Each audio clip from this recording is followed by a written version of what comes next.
Hi everyone, welcome to UPSC Tamil Herald. So UPSC syllabus பத்தி நம்ம பார்க்க போறோம். So UPSC syllabusல நமக்கு மேஜரா 4 ஜெனரல் ஸ்டடீஸ் இருக்கும். அந்த ஜெனரல் ஸ்டடீஸ்ல என்னென்ன சிலபஸ், ஸோ அதை நம்ம தமிழ்ல வந்து எக்ஸ்பிளைன் பண்ண போறேன். ஸோ நமக்கு இங்கிலீஷ் சிலபஸ் வந்து நமக்கு வாஸ்டா நமக்கு கிடைக்கும். பட் தமிழுக்கு வந்து ப்ராப்பரான சோர்ஸ் இல்லை. விச் மீன்ஸ் சிலபஸே வந்து நம்மளால வந்து புரிஞ்சுக்க முடியாது. உதாரணத்துக்கு சொல்லணும்னா சாலிங் ஃபீச்சர்ஸ் ஆஃப் ஆர்ட் ஃபார்ம் அப்படின்னா என்னன்னே தெரியாம நிறைய தமிழ் மீடியம் மாணவர்கள்லாம் கஷ்டப்படுறாங்க. ஏன் தமிழ் மீடியம் மாணவர்கள் மட்டும் இல்ல, ஜென்ரலாவே நம்ம தமிழோட ஸ்டூடெண்ட்ஸ் வந்து ஸ்ட்ரகிள் ஃபேஸ் பண்றாங்க. அப்போ சிலபஸ்ல நமக்கு ஒரு லைன் தான் கொடுத்துருப்பாங்க, salient features of art form literature அப்படின்னு கொடுத்துட்டு போயிருவாங்க. அப்ப அதுக்குள்ள என்ன படிக்கணும் அப்படின்னு நமக்கு தெரியாது. அப்போ இந்த வீடியோ எப்படி இருக்கும் அப்படின்னா ஃபுல்லா மைக்ரோ டாபிக்ஸ் எதெல்லாம் நம்ம படிக்கணும் அப்படிங்கறதே நான் டீட்டெயிலா வந்து நான் கொடுப்பேன். ஸோ தட் வந்து நமக்கு இந்த ஃபுல் வீடியோ வந்து என்டையர்லி GS 1 வந்து கவர் ஆகும். ஓகேங்களா, ஜெனரல் ஸ்டடிஸ் 1 கவர் ஆகும். இதே மாதிரி 4 ஜெனரல் ஸ்டடிஸ்க்கும் நான் என்ன பண்றேன், வீடியோ வந்து நான் பண்ணித்தரேன். ஸோ சீனியர் ஆஸ்பிரன்ஸா இருந்தீங்க, ஆல்ரெடி நீங்க ப்ரிப்பேர் பண்ணிருக்கீங்கன்னா வீடியோவை நீங்க 1.5x வச்சு நீங்க பாருங்க. பிகினரா இருந்தீங்கன்னா நீங்க என்ன பண்ணலாம், நீங்க நார்மல் ஸ்பீட்ல வந்து நீங்க பார்க்க ஆரம்பிங்க. ஸோ ஃபைன், நம்ம உள்ளுக்குள்ள போயிடலாம் செஷன்ல. ஜென்ரலா யூபிஎஸ்சி சிலபஸை பொறுத்த வரையிலும் நமக்கு 4 ஜெனரல் ஸ்டடிஸ் இருக்கும். ஸோ அதுல நம்ம பார்க்க போறது ஜெனரல் ஸ்டடிஸ் 1. அதாவது அதுல அந்த சப்ஜெக்ட் என்னென்ன சப்ஜெக்ட் இருக்கு அப்படின்னு நான் சொல்லிடுறேன். Indian heritage and culture, history and geography of the world and society. இன்னொரு முக்கியமான விஷயம், நிறைய நீங்க தமிழ் சேனல்ல சிலபஸ் தப்பாவே டீகோட் பண்ணி வச்சிருக்காங்க. மெஜாரிட்டி ஆஃப் தி சேனல்ல, அதாவது தப்பா டீகோட் பண்றதுங்கிறது கூட ஓரளவு அக்செப்டபிள்.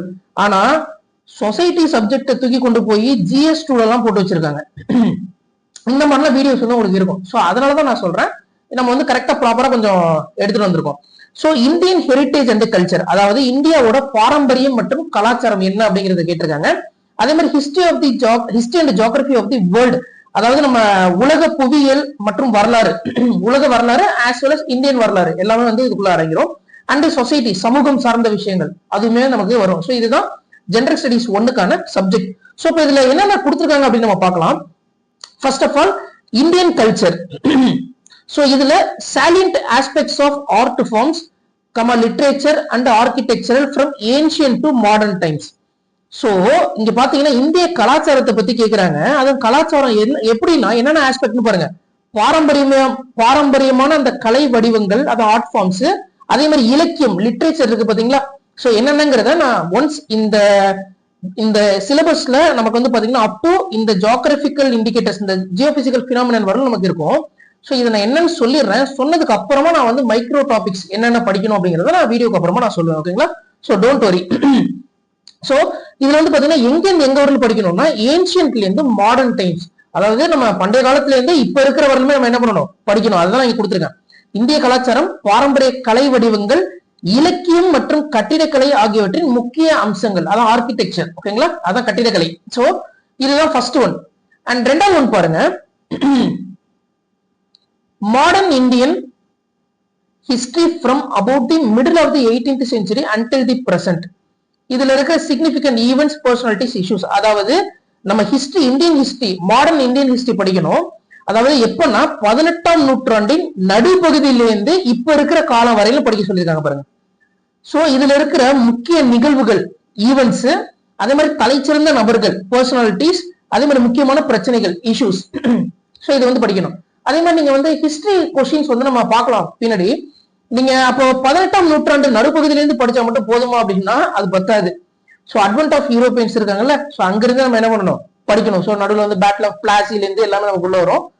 ஸோ இந்த எல்லா ஆஸ்பெக்டும் நம்ம என்ன பண்ணணும், ஹோலிஸ்டிக்கா கவர் பண்ணணும். அதான் டிக்ளைன் ஆஃப் முகல்லாம் இருப்பாங்க, ஓகேங்களா. ஸோ அந்த ஏரியாவும் நம்ம என்ன பண்ணணும், பார்க்கணும். அது பார்த்தாதான் இது உங்களுக்கு புரியும். ஸோ நம்ம NCERT கிளாஸ் ஃபாலோ பண்ணுங்க, அது உங்களுக்கு டீட்டெயிலா நான் சொல்லியிருக்கேன். அடுத்து மூணாவது முக்கியமான விஷயம், தி ஃப்ரீடம் ஸ்ட்ரகிள், அதோட various stages and important contributors or contributions from different parts of the country. அதாவது விடுதலை போராட்டம் இருக்குல்ல, இந்திய விடுதலை போராட்டம், அதான் ஃப்ரீடம் ஸ்ட்ரகிள், அதை பத்தி கேட்கிறாங்க. அதோட பல்வேறு கட்டங்கள், வேரியஸ் ஸ்டேஜஸ், அண்ட் இதோட கான்ட்ரிபியூட்டர்ஸ், அதாவது நாடு முழுவதுல இருந்து எங்கெங்கெல்லாம் வந்து இதுக்கு பார்ட்டிசிபேட் பண்ணிருக்காங்களோ அவங்கள பத்தியும் என்ன பண்றாங்க, ஃபுல்லாவே கேட்டிருக்காங்க. அடுத்து post independence consolidation and reorganisation with in the country, அதாவது இந்தியா விடுதலை அடைந்ததுக்கு அப்புறமா நடந்த மறுசீரமைப்பு, அதுதான் இந்த கன்சாலிடேஷன் அண்ட் ரீஆர்கனைசேஷன். சோ அதுக்கப்புறம் இப்ப நீங்க இப்படி எடுத்துக்கலாமே, நம்ம இண்டிபெண்டன்ஸ் வாங்கினதுக்கு அப்புறம் நிறைய லேண்ட் ரிஃபார்ம்ஸ் எல்லாம் பண்ணிருப்போம். சோ அது எல்லாமே இந்த ஏரியாக்குள்ள வரும். சோ இது நம்ம பின்னாடி என்னன்னு பார்க்கலாம். அடுத்து பாருங்க, history of the world including events from 18th century. அதாவது உலக வரலாறை பத்தி படிக்கணுமா. எங்க இருந்து? 18ஆம் நூற்றாண்டிலிருந்து முக்கிய நிகழ்வுகள். என்ன மாதிரியான நிகழ்வுகள் பார்க்கலாம்? இண்டஸ்ட்ரியல் ரெவல்யூஷன், அதாவது தொழில்துறை புரட்சி பத்தி படிக்கணும். உலக போர், வேர்ல்டு வார் கொடுத்துட்டாங்களா. அடுத்து ரீட்ராவல் ஆஃப் நேஷனல் பவுண்டரிஸ், அதாவது அவங்க ஒவ்வொரு நாடும் இருக்காங்கல்ல, இப்ப ஜெர்மனி எல்லாம் பாத்தீங்கன்னா பிரிஞ்சு கிடக்கு, உடஞ்சு. அது என்ன ஆகும்னா அவங்களோட பவுண்டரி, இப்ப இன்னைக்கு பாத்தீங்கன்னா ஜெர்மனி நீங்க மேப் அடிச்சுன்னா ஒரு இமேஜ் வருதுல, அந்த மாதிரி அவங்க டிரா பண்றாங்க. சோ அதுக்கு வந்து நிறைய வார்லாம் நடந்திருக்கும். சோ அதுதான் வந்து நம்ம இங்க பார்க்க போறோம். அதே மாதிரி வந்து பாத்தீங்கன்னா காலனைசேஷன், டீகாலனைசேஷன், அதாவது காலனித்துவ தவிர்ப்பு, அதாவது காலனியா புடிச்சு வச்சிருக்காங்கல்ல, அதெல்லாம் ரிலீஸ் பண்றதுதான் டீகாலனைசேஷன் அப்படின்னு சொல்லுவாங்க. அடுத்து பாருங்க, political philosophies like communism, capitalism, socialism, இதை பத்தி எல்லாம் கேட்கறாங்க. Under forms and effect on society, அதாவது நம்ம இதேதான், கம்யூனிசம்னா என்ன, முதலாளித்துவம்னா என்ன, அதாவது முதலாளித்துவம்னா கேபிட்டலிசம், சோசியலிசம்னா என்ன, இது வந்து எப்படி வந்து சமூகத்தின் மீது தாக்கம் இருக்கு அப்படிங்கறத பத்தி நம்ம என்ன பண்ணணும், படிக்கணும்னு கொடுத்துருக்காங்க. அடுத்து பாருங்க, salient features of Indian society diversity of India, அதாவது இந்திய சமூகத்தோட முக்கிய அம்சம் என்ன. டைவர்சிட்டி ஆஃப் இந்தியா, இந்தியாவோட பன்முகத்தன்மை, இந்தியா வந்து நம்ம யூனிட்டி இன் டைவர்சிட்டி அதெல்லாம் சொல்றோம்ல, சோ அந்த மாதிரியான டாபிக்ஸே நம்ம உள்ள பார்க்கணும். அடுத்து பாருங்க, role of women and women organisation, அதாவது பெண்கள் மற்றும், அதாவது ஒரு பெண்கள் வந்து அமைப்பா இருப்பாங்க பாத்தீங்களா, சோ அதுல விமன் ஆர்கனைசேஷன்ல விமனோட ரோல் என்ன அப்படிங்கறத கேக்குறாங்க. உதாரணத்துக்கு நீங்க சொல்லணும்னா, இப்ப நீங்க இதே இது பாத்தீங்கன்னா உங்களுக்கு GS2லயுமே லிங்க் வரும். சோ நல்லா புரிஞ்சுக்கங்க, நான் இந்த வீடியோல என்ன சிலபஸ் அப்படிங்கறத நான் எக்ஸ்பிளைன் பண்றேன். ஒரு சிலபஸுக்கும் இன்னொரு சிலபஸ்க்கும் நடுவில் இருக்கிற இன்டர்லிங்கேஜஸ் பத்தி நான் இங்க பேசல, தனி வீடியோல வரும். இன்டர்லிங்கேஜஸ்னா இப்படி புரிஞ்சுக்கங்க. இப்போ வேர்ல்டு ஹிஸ்டரி நீங்க ஏன் படிக்கணும் அப்படின்னா, வேர்ல்டு ஹிஸ்டரி தான் இன்டர்நேஷனல் ரிலேஷனுக்கே உங்களுக்கு வந்து நியூஸ் கொடுக்கும். ஓகேங்களா. சோ அப்ப நீங்க வேர்ல்டு ஹிஸ்டரி படிச்சுட்டு இன்டர்நேஷனல் ரிலேஷன் படிச்சீங்கன்னா அது இன்னும் கொஞ்சம் நல்லா இருக்கும், புரியும் தெளிவா. அப்ப இந்த மாதிரி இன்டர்லிங்கேஜஸ் தனியா ஒரு வீடியோல பண்ணி தரேன். பட் இங்க வந்து சிலபஸ் மட்டும் நம்ம பார்க்கலாம். சோ அதுதான். அடுத்து பாருங்க, பாப்புலேஷன் அண்ட் அசோசியேட்டட் இஷ்யூஸ், அதாவது மக்கள் தொகை மற்றும் அதனுடைய தொடர்புடைய பிரச்சனைகள். அதே மாதிரி பாவர்ட்டி அண்ட் டெவலப்மெண்ட் இஷ்யூஸ், அதாவது வறுமை, அது இல்லாம அதோட வளர்ச்சி தொடர்பான பிரச்சனைகள்.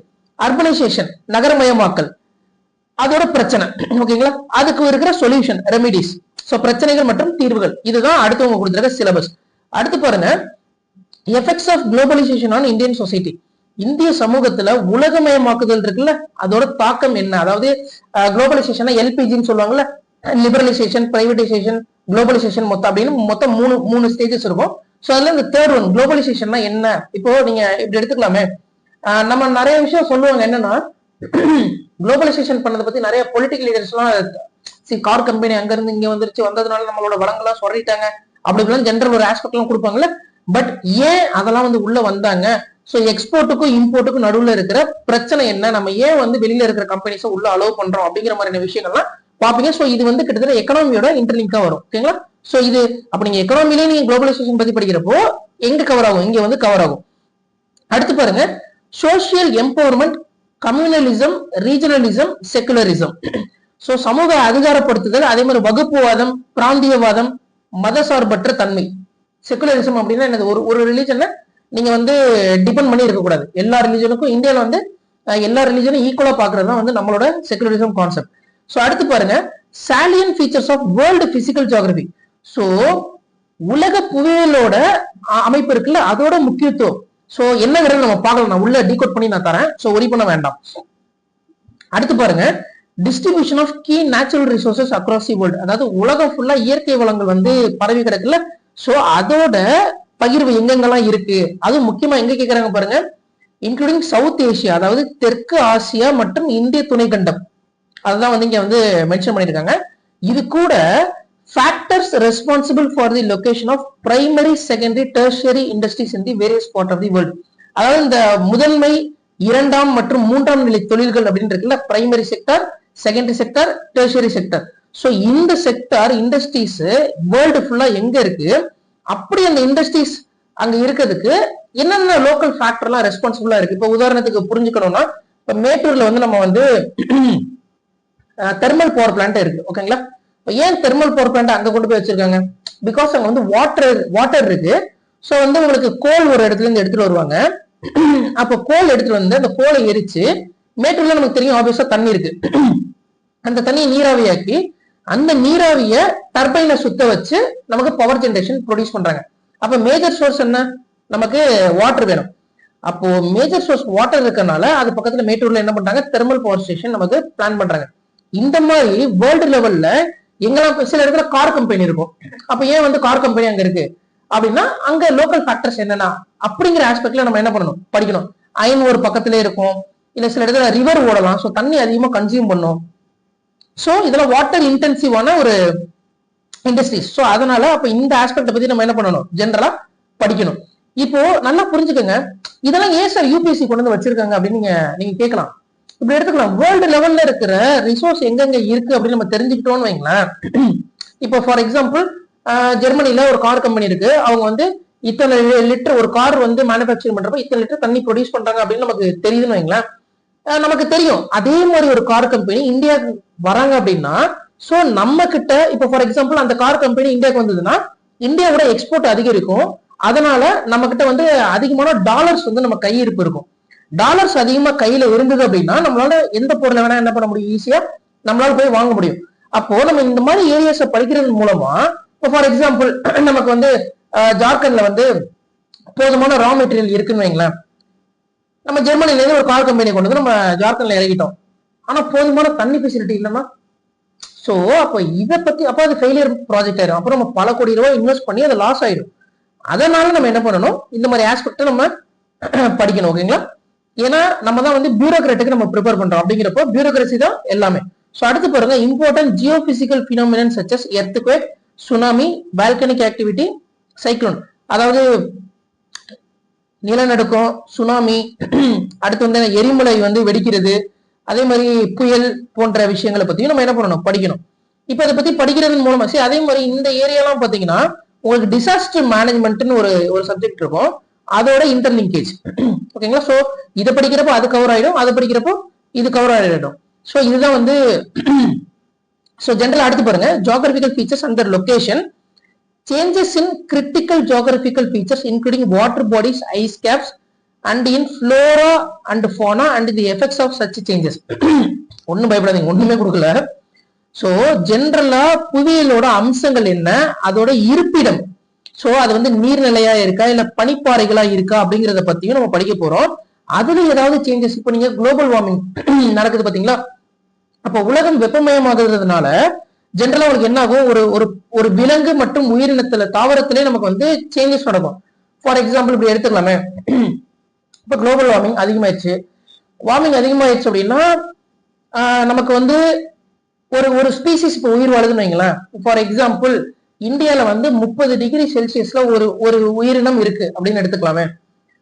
நாளைக்கு அமெரிக்கால அதே 30 டிகிரி செல்சியஸ் வந்துருச்சுன்னா இந்தியாவில வாழக்கூடிய உயிரினம் அப்படியே டிரான்ஸ்பர் ஆகி எங்கேயும் போயிடும், அமெரிக்காவும் போயிடும். அதுக்காக நீந்தி போகுமான்னு கேட்காதீங்க, அப்படி மீன் பண்ணல. எப்படி இந்தியா ஒரு டிராபிக்கல் கண்ட்ரியா இருக்கோ அதே மாதிரி நார்த் அமெரிக்காலையும் சில டிராபிக்கல் கண்ட்ரி இருக்கு. அந்த டிராபிக்கல் கண்ட்ரில இருந்து இருக்கிற சில உயிரினங்கள் என்ன ஆகும், ஒரு இடத்துல இருந்து இன்னொரு இடத்துக்கு போகும். அப்போ ஒரு இடத்துல இருந்து இன்னொரு இடத்துக்கு உயிரினம் போனா அங்க லோக்கலா இருக்கிற ஸ்பீசிஸ் பாதிக்கும்ல. அதுக்காக நம்ம என்ன பண்ணணும், இதை வந்து நம்ம படிக்கணும். அதாவது இப்படி நீங்க புரிஞ்சுக்கலாம், நம்ம ஒரு ஸ்பீசிஸ் வந்து இப்போ ஃபார் எக்ஸாம்பிள் நான் முன்னாடி சொன்ன மாதிரி இந்த டிராபிக்கல் ரீஜன்ல இருந்து டெம்பரேட் கண்ட்ரிஸ், அதாவது 30 டிகிரிக்கு மேல இருக்கிற லாட்டிடியூட் பக்கம் போகுதுன்னு வைங்களேன், அங்க இருக்கிற ஸ்பீசிஸ் அஃபெக்ட் ஆகும்ல. அப்போ அங்க இருக்கிற ஸ்பீசிஸ், நேட்டிவ் ஸ்பீசிஸே என்ன கம்ப்ளீட்டா இறந்து போயிட்டு இந்த மாதிரி நிறைய சம்பவங்கள் வேர்ல்டு ஃபுல்லா நடந்தது. இததான் நம்ம என்ன சொல்லுவாங்க அப்படின்னா, இப்போ ஃபார் எக்ஸாம்பிள் சீம கருவேல எல்லாம் இருக்கு பாத்தீங்களா, இங்க வந்து ஸ்ப்ரெட் பண்ணாங்கல்ல. அப்ப இதெல்லாம் தண்ணி கிரவுண்ட் லெவல், அந்த வாட்டர் லெவல்ல வந்து ஈஸியா என்ன பண்ணும், டீப்பா எடுத்துட்டு போயிரும்ல. சோ இந்த மாதிரி ஒரு ஸ்பீசிஸ் பத்தி இது ஏன் இந்த மாதிரி நடக்குது. இப்போ ஃபார் எக்ஸாம்பிள் உங்களுக்கு வந்து அமூர் ஃபால்கன் அப்படின்னு ஒரு பேர்டு வந்து மைக்ரேட்டிவ் ஸ்பீசிஸ், அதாவது உங்களுக்கு வந்து அமூர் ரிவர் அங்க இருந்து உங்களுக்கு வந்து ஆப்பிரிக்கா வரும், வந்துட்டு போயிட்டு வரும்.